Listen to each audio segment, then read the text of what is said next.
le fameux stage de 3e en entreprise, vous savez, celui pour lequel on appelle tous ses copains. Tu veux pas me le prendre dans ta boîte, c'est un bon gamin. Eh bien, vous allez devoir remettre ça l'année suivante, puisque le ministre de l'Éducation l'annonce. Il veut reconquérir ce mois de juin. Comment ? Eh bien, avec un stage obligatoire de 2 semaines pour les secondes, cette fois. Mathieu Prieur, comment cette décision est-elle accueillie ? Eh bien, du côté des principaux intéressés, cela fait débat. J'ai rencontré ce matin quelques lycéens et ils sont divisés. Pour les personnes qui peuvent avoir des difficultés à partir en vacances, c'est quand même assez intéressant de pouvoir découvrir un nouveau corps de métier. Moi, l'année dernière, j'avais fait mon stage, ça m'avait plu, donc j'ai hâte de refaire. Pour les personnes qui avaient par exemple prévu des choses ou des vacances, etc., ça va les frustrer un petit peu.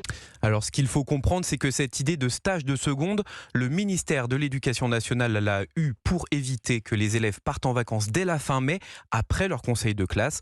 Le programme de fin d'année pour les secondes, ce sera court jusqu'à mi-juin, suivi du stage de 2 semaines. Cette nouveauté ne convainc pas tout le monde, comme Bruno Bobkevich, secrétaire général du syndicat national des personnels de direction de l'Éducation nationale. Qui dit stage, dit suivi de stage, mais ça veut dire que tous les enseignants vont être mobilisés autour des examens, et donc personne ne va pouvoir s'occuper de ces élèves de seconde pendant la période de stage. Et le dernier point que ça pose, on va avoir une collision, et ça pourrait être ceux de la voie professionnelle qui s'en trouvent lésés, parce que les terrains de stage auront été pris par les élèves de la seconde générale.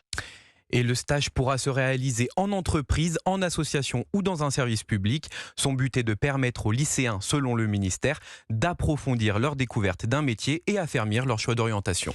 Merci Mathieu Prieur du service Société d'Europe.